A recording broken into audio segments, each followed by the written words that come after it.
Görüntüsü və dadı qədər adı da çox möhtəşəm koroleva salatı hazırladım. Diametri 20-dən 20-yə olan belə bir kvadrat çəmbəri qoyuram badnosun içinə, üzərinə salafan streç çəkib, bura ilk olaraq süzgəcdən keçirdiyim Holland pendirini töküb, üzərinə mayonez çəkirəm.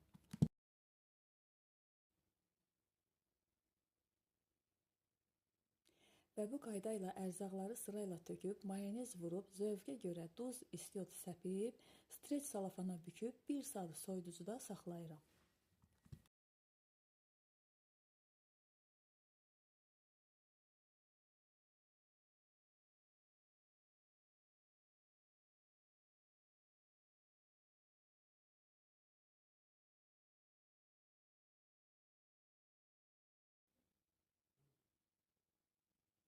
Salatı servis edəcəyim qabın orta hissəsinə biraz mayonez gəzdirib, salatın strecini açıb, boş qaba tərs çevirirəm.